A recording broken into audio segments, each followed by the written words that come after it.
The distress signal came through at 3 in the morning ship time. Danny Brooks was half asleep in his pilot chair when the alarm pulled him back to the world of the living. He rubbed his eyes and stared at the blinking red light on his console. The signal was weak, broken, and coming from deep within the sector. Danny knew that place. Everyone who flew cargo routes knew it.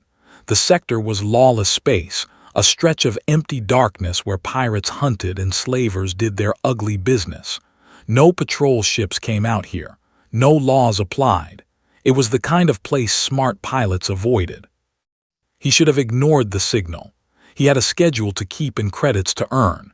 His ship, the Sparrow, was small and old and not built for heroics, but something in that broken signal made him pause.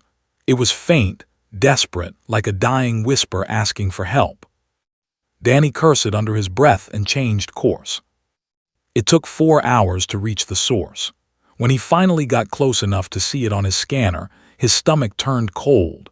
A ship floated in the darkness ahead, torn apart like something had ripped through it with giant claws. Debris drifted in every direction.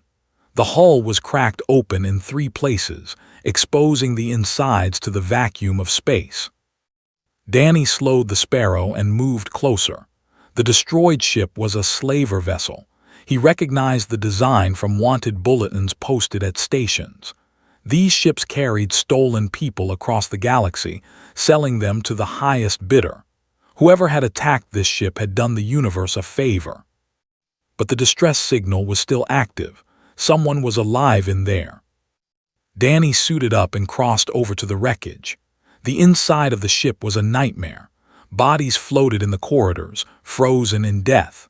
Most of them were the slavers themselves, killed by whatever force had torn the ship apart. But in the lower decks, Danny found the cargo hold where the prisoners had been kept. The cells were small, barely big enough to sit down in.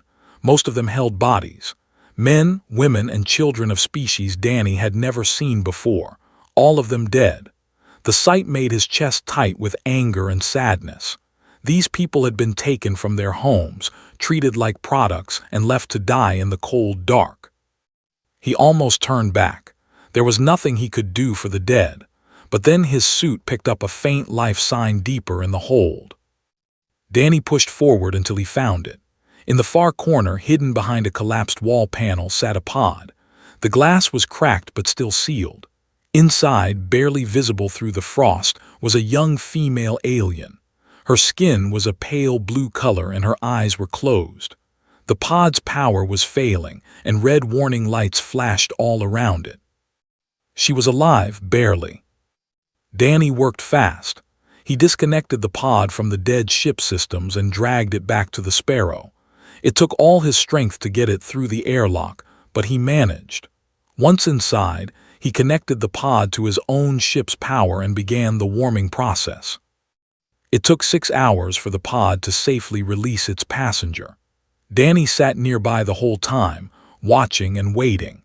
When the glass finally opened with a soft hiss, he leaned forward and looked at the girl inside. She was young, maybe equivalent to a human teenager. Her blue skin was dull and marked with bruises. Her silver hair was tangled and dirty. She wore torn clothing that might have once been fine and expensive. Strange symbols were stitched into the fabric, symbols that looked important. Her large silver eyes opened slowly. For a moment, she just stared at the ceiling. Then she turned her head and saw Danny. The fear that filled her face broke his heart. She screamed and pushed herself back against the pod, raising her thin arms to protect her head. She shouted words in a language Danny did not understand. Her whole body shook with terror. Danny raised his hands and stepped back. He kept his voice soft and calm. Hey, it is okay. You are safe now. I am not going to hurt you." She did not understand him. Of course she did not. But she seemed to notice that he was not attacking her. She lowered her arms just a little and stared at him with wide, frightened eyes. Danny pointed to himself. "Danny," he said slowly. "My name is Danny." She said nothing. Her breathing was fast and shallow. He tried a different approach. He walked to his small kitchen area and opened a cabinet. He pulled out a ration bar and a bottle of water. Moving slowly so he would not scare her, he placed them on the floor between them and stepped back again. "Food," he said, pointing to the items. "Water for you." The girl looked at the food, then back at him. She did not move for a long time. Danny sat down on the floor, trying to make himself seem smaller and less threatening. He waited. Finally, hunger won over fear. She crawled forward and grabbed the ration bar. She tore it open and ate like she had not seen food in days. Maybe she had not. When she finished, she drank the entire bottle of water without stopping. Danny felt a lump in his throat. What had they done to this girl? When she was finished, she looked at him again. The fear was still there, but it was mixed with something else now. Confusion, maybe, or curiosity. Danny pointed to himself again. "Danny." He waited. After a long moment, she pointed to herself with a trembling finger. "Ara," she whispered. It was the first word she had spoken to him. Danny smiled gently and nodded. "Ara," he repeated. "Hello, Ara, you are safe now, I promise." She did not understand his words, but something in his tone seemed to reach her. For the first time since waking, her body relaxed just a little. She was still scared, still hurting, still lost, but she was no longer alone. Danny looked at the strange symbols on her clothing and wondered who this girl really was. Whoever she was, wherever she came from, he was going to help her. That was simply the kind of man he was. Outside the sparrows' windows, the stars stretched on forever. Somewhere out there was Ara's home. Danny did not know where it was or how far he would have to go, but he made a silent promise to himself and to the frightened girl sitting on his floor. He would find it. He would take her back. No matter what it cost him. 3 weeks passed aboard the Sparrow, and slowly everything changed. Ara spent the first few days hiding in the corner of Danny's cabin. He had given her his room because it had a door she could lock from the inside. He slept on a thin mat in the cargo hold and never complained. Every morning, he left food and water outside her door and walked away so she could take it without feeling watched. On the 4th day, she stopped hiding. She came out of the cabin and sat in the corridor, watching Danny work on the ship's systems. He pretended not to notice her, giving her space to observe him without pressure. When he made his meals, he always made extra and left a plate for her nearby. By the 2nd week, they started trying to talk. It began with simple things.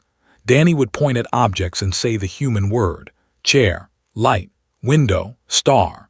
Ara would listen carefully, then repeat the words in her soft, musical voice.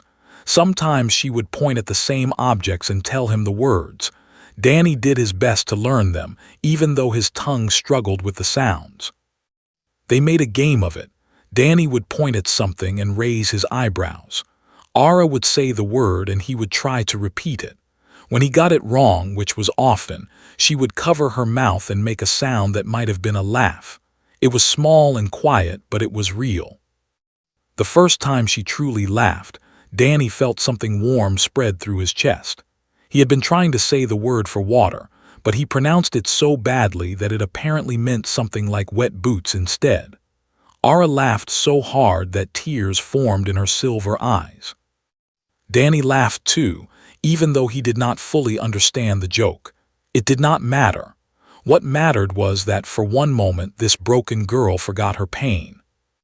As the days went on, their communication improved. Ara learned human words quickly. She was smart, much smarter than Danny had expected. Soon she could form simple sentences and their conversations grew longer. She told him about the kidnapping first. It had happened 3 years ago during a diplomatic voyage. Her ship had been attacked by pirates who knew exactly where to find them. Someone had betrayed her family. She was taken while her guards were killed trying to protect her. After that, she was sold. Again and again. Each owner was worse than the last. She did not tell Danny the details, but the haunted look in her eyes told him enough. He did not push her to share more than she was ready to give. One evening, while Danny cooked a simple meal of rice and vegetables, Ara sat at the small table and watched him. She had been quiet all day, and Danny could tell something was on her mind. "Danny," she said softly, "I must tell you something." He turned off the stove and sat down across from her. "I am listening." She took a deep breath. Her hands trembled slightly on the table. "I am not just any," she said. "I am daughter of Empress Eth. I am princess of the Empire." Danny stared at her. For a long moment he did not know what to say. The Empire was one of the most powerful civilizations in the known galaxy. They controlled hundreds of star systems and commanded fleets that could destroy entire planets. And they hated humans. Everyone knew that. To them, humans were primitive creatures, barely worth noticing. And here was their princess, sitting in his tiny kitchen, eating his cheap food. "A princess," Danny said slowly. "You are a real princess." Aura nodded, her eyes filling with worry. "Are you angry? Do you want me to leave your ship?" Danny shook his head quickly. "No, no, Aura, I am not angry, I am just surprised."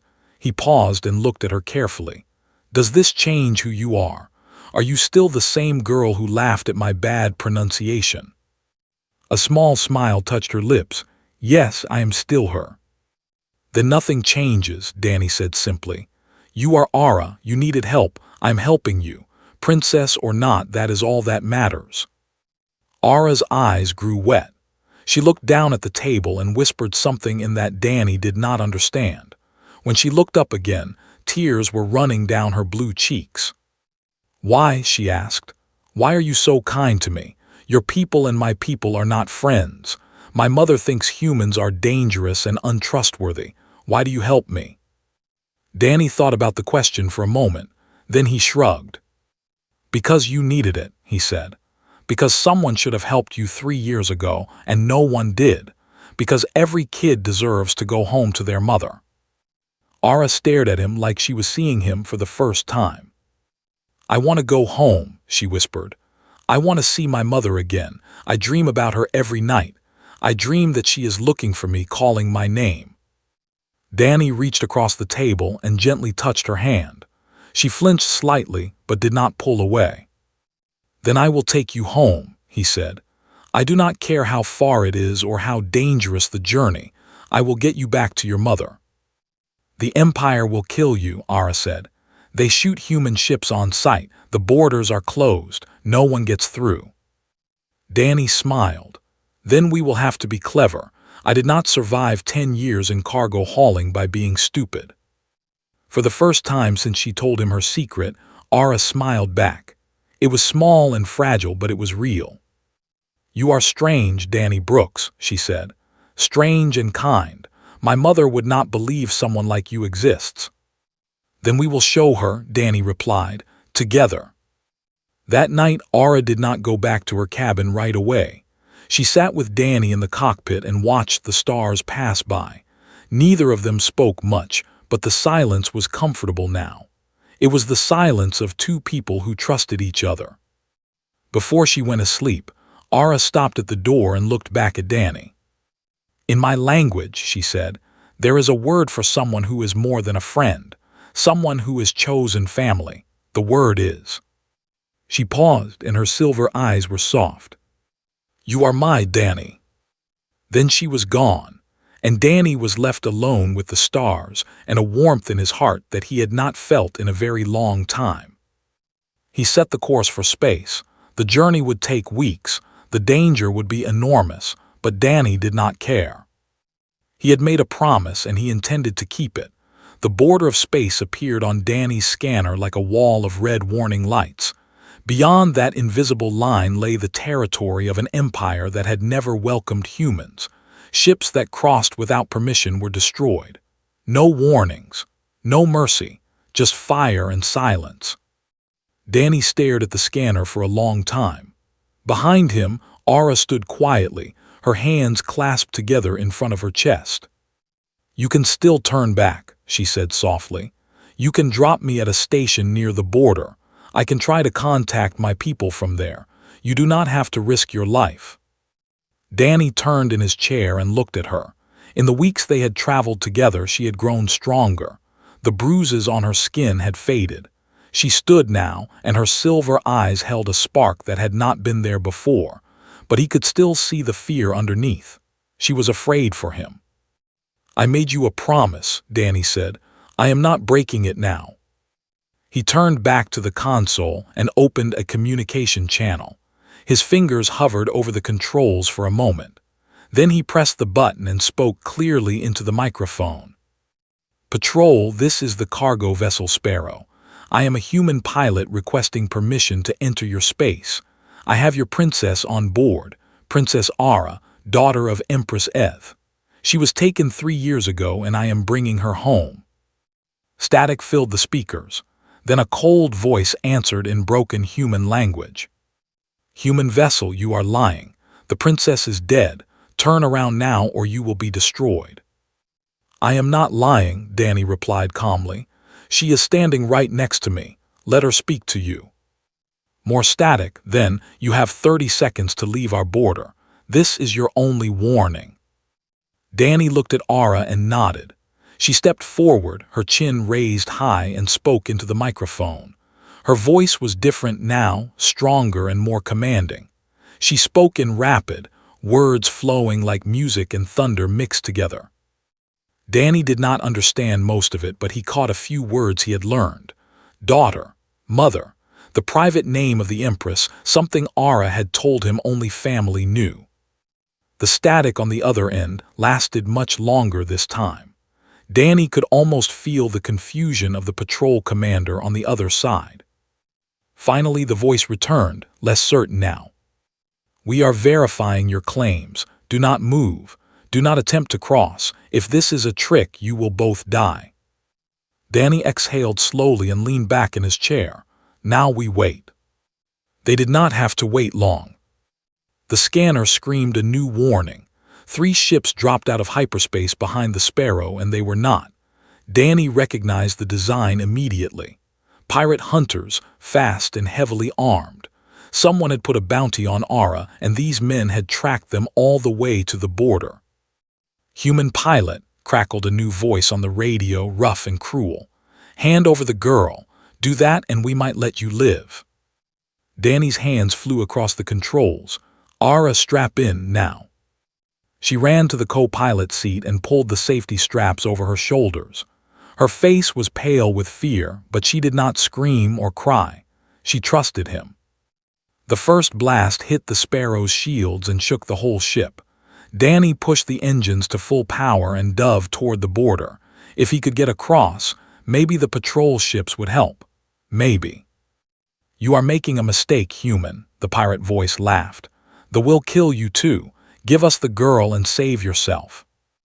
Danny did not answer. He was too busy flying.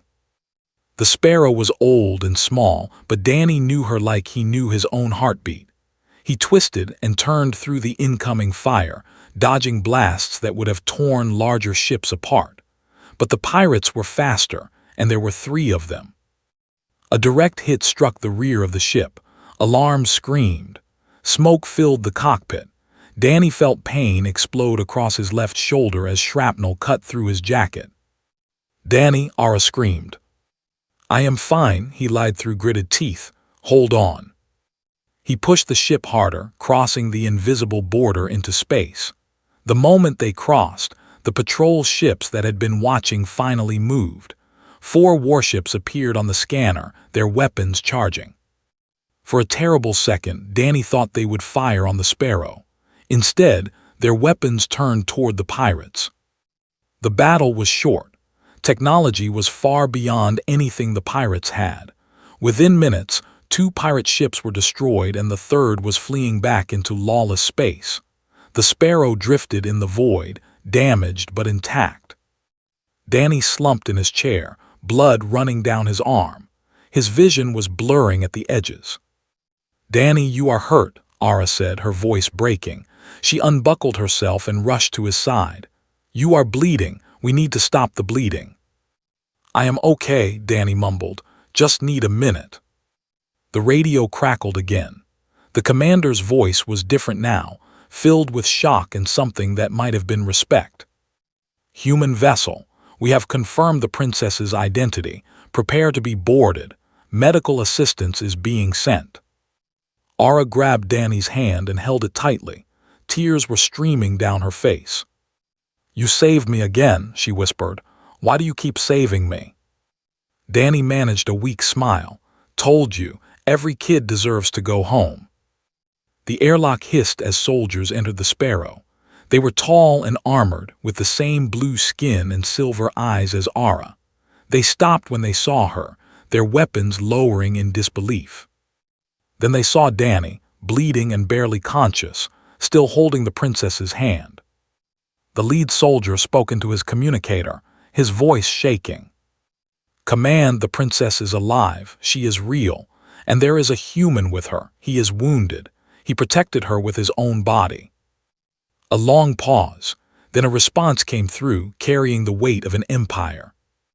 "Bring them both to the palace. The Empress will want to see this for herself." Aura squeezed Danny's hand as the medics rushed forward to treat his wounds. "Thank you," she whispered. "Thank you, Danny."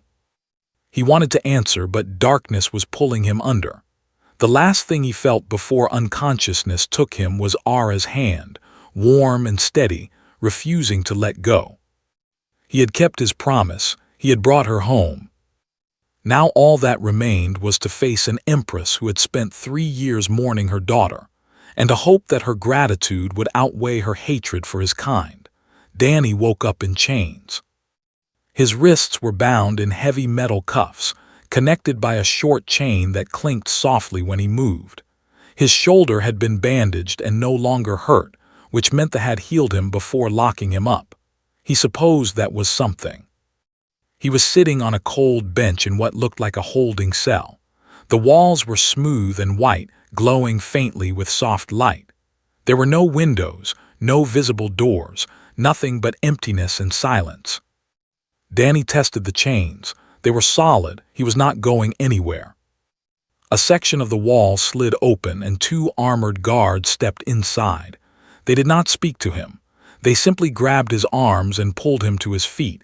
Danny did not resist. There was no point. They led him through corridors that seemed to go on forever. The palace was enormous, built on a scale that made Danny feel like an insect. The ceiling stretched high above his head, decorated with patterns that shimmered like starlight. Everything was beautiful and cold. Finally, they reached a massive door that opened without a sound. Beyond it lay the throne room. Danny had never seen anything like it. The room was vast, big enough to hold 100 ships. Pillars of crystal rose toward a ceiling painted with images of stars and planets. Hundreds of stood along the walls, dressed in fine robes and watching with cold, curious eyes. At the far end of the room, raised on a platform of white stone, sat a throne made of pure silver. And on that throne sat the Empress. Eth was terrifying and beautiful at the same time. Her skin was darker blue than Aura's, almost purple, and her silver eyes seemed to see everything. She wore a crown of woven metal that caught the light like frozen fire. Her face was still, showing no emotion, but her hands gripped the arms of her throne so tightly that her knuckles had turned pale. The guards pushed Danny forward until he stood at the bottom of the steps leading to the throne. They forced him to his knees. "The human, Your Majesty," one guard announced, "as you requested." The Empress did not look at Danny. Her eyes were fixed on the door behind him. And then Aura walked in. She had been cleaned and dressed in royal clothing, a gown of silver and blue that made her look like a completely different person. But her eyes were the same, and those eyes were locked on her mother. The throne room went silent. No one moved, no one breathed. Aura walked slowly up the center of the room. Her steps echoed in the silence. When she reached the bottom of the steps, she stopped. "Mother," she said, and her voice cracked on the word. The Empress rose from her throne. For 3 years she had believed her daughter was dead.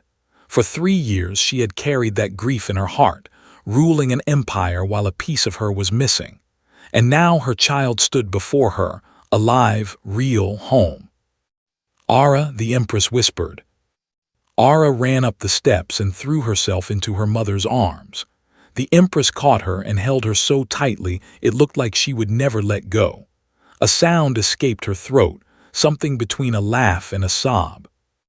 And then the Empress of the Empire began to cry. The courtiers gasped.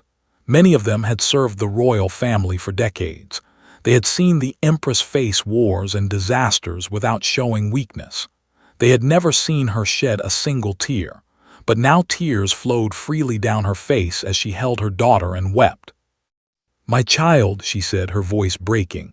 "My little star, I never stopped searching, I never stopped hopping. I am so sorry, I am so sorry I could not find you." "It is not your fault," Ara said through her own tears. "I am here now, I am home." They held each other for a long time. The court watched in stunned silence. Danny stayed on his knees, his chains clinking softly as he shifted his weight. Finally, the Empress pulled back and looked at her daughter's face, touching her cheek like she could not believe she was real. "How?" she asked. "How did you come back to me?" Ara turned and pointed at Danny. "He saved me," she said. "The human. His name is Danny Brooks. He found me on a slave ship. He healed me, fed me, protected me.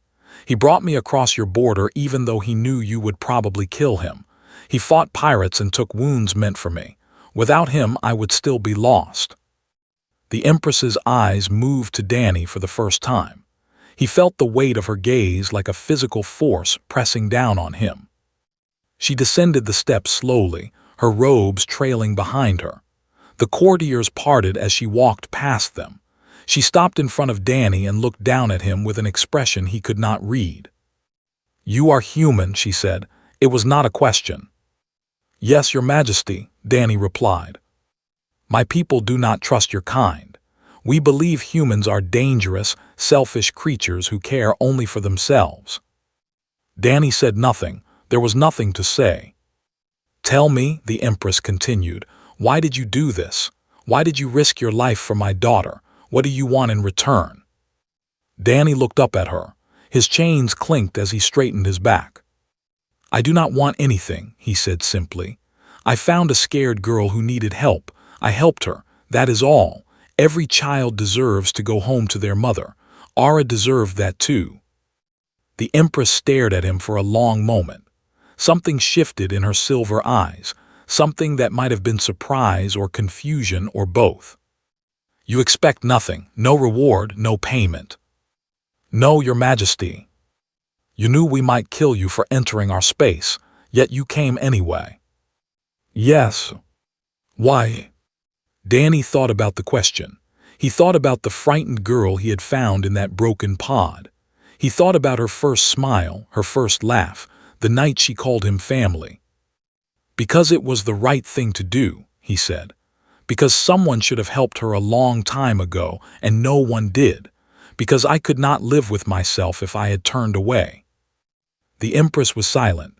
Behind her, Ara watched with tears still wet on her cheeks. Finally, the Empress turned to her guards. "Remove his chains," she commanded. The courtiers murmured in shock. A guard stepped forward hesitantly. "Your Majesty, he is human. Protocol demands." "I said remove his chains." The guard obeyed. The heavy cuffs fell away from Danny's wrists, and he rubbed the sore skin underneath. The Empress looked at him with an expression that held something new, something that had not been there before. "Respect. Stand, Danny Brooks," she said. "You are no prisoner here, not anymore." Danny rose to his feet, his heart pounding.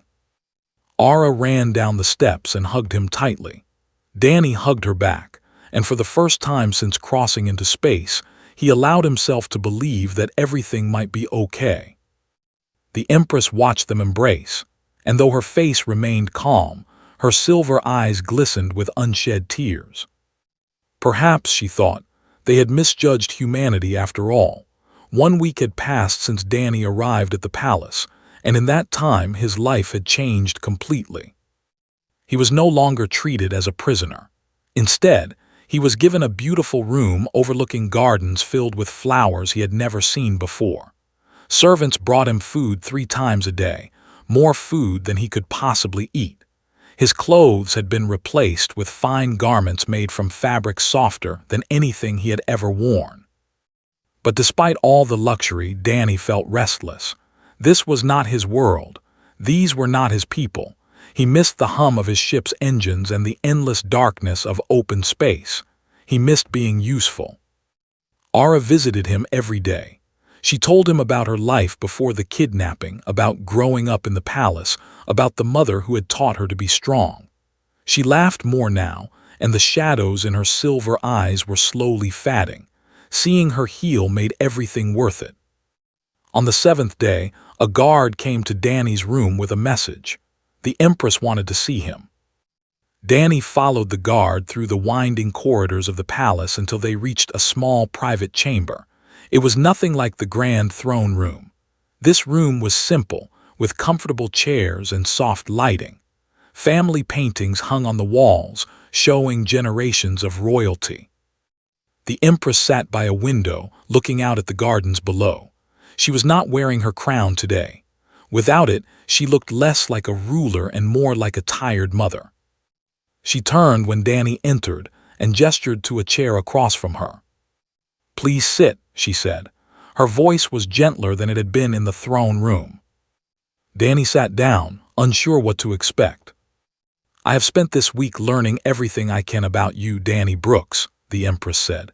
"Your people call you a cargo hauler, a simple man with a small ship taking jobs wherever you can find them. You have no family, no fortune, no great ambitions. You are nobody important by any measure my people would recognize." Danny nodded slowly. "That sounds about right." "And yet," the Empress continued, "you did what armies could not do. You found my daughter and brought her home. You risked your life for a stranger. You asked for nothing in return." She paused, studying him with those piercing silver eyes. "Why?" Danny had answered this question before, but something in the way she asked it made him think more carefully. "I do not know how to explain it in a way that makes sense to an empress," he said finally. "Where I come from, there is a belief that helping others is what makes us human, not power or wealth or status, just kindness. When I found Ara, she was hurt and scared and alone. I could not walk away from that. I would not be able to look at myself in the mirror if I had." The Empress was quiet for a long moment. "My people believe humans are inferior," she said softly. "We think you are violent and selfish, interested only in taking what you can get. For centuries, we have kept our borders closed because we feared what humans might do if allowed inside." "I know," Danny said. "I am beginning to think we were wrong." The words hung in the air between them. Danny did not know what to say. The Empress rose from her chair and walked to a small table nearby. On it sat a wooden box, beautifully carved. She picked it up and brought it to Danny. "I wish to reward you," she said. "Name your price. Wealth beyond imagination, a fleet of ships, a title and lands within my empire. Whatever you desire, I will give it to you." Danny looked at the box in her hands. He thought about what he could ask for. He could be rich. He could be powerful. He could live in luxury for the rest of his life. But none of those things felt right. "Your Majesty," he said carefully, "I am grateful for your offer, but I do not want any of those things." The Empress frowned. "You want nothing." "I would like to go home," Danny said. "Back to my ship, back to the stars. That is all I need. Safe passage through your borders and permission to return to my life." The Empress stared at him like he had grown a second head. "You refuse an empire's gratitude for the chance to return to cargo hauling." Danny smiled. "It is a good life, simple but good. I do not need more than that." The Empress shook her head slowly, but there was a smile forming on her lips. "You are a strange creature, Danny Brooks.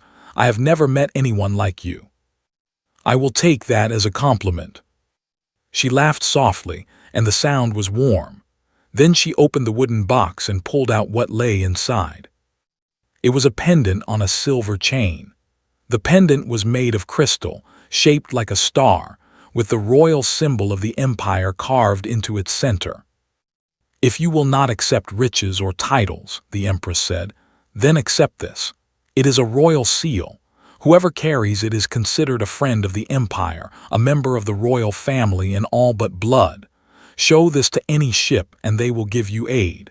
Show it at any border and you will be allowed to pass." She placed the pendant in Danny's hands. It was light and warm against his palm. "You are now," she said, "chosen family. My daughter gave you that name and I honor it."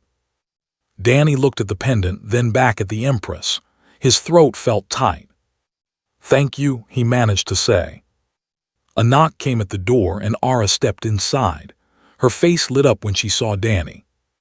"I heard you were leaving," she said, hurrying to his side. "Is it true? Do you have to go?" Danny nodded. "It is time. I have stayed long enough." Ara's eyes filled with tears, but she blinked them back and forced a smile. "Will I ever see you again?" Danny put his hand on her shoulder. "The universe is smaller than people think. Our paths will cross again someday. I am sure of it." She threw her arms around him and hugged him tightly. "Thank you for everything, Danny. Thank you for saving me. Thank you for being my family when I had no one else." "Thank you for trusting me," Danny replied. "Take care of yourself, Princess. Your mother needs you." They walked together to the landing platform where the Sparrow waited, fully repaired and restocked by engineers. Ara stood beside her mother as Danny climbed the ramp to his ship. He turned at the top and looked back at them, the Empress and her daughter, standing side by side in the sunlight. The Empress raised her hand in farewell. Ara waved, tears streaming down her face but a smile on her lips. Danny waved back, then stepped inside and sealed the door.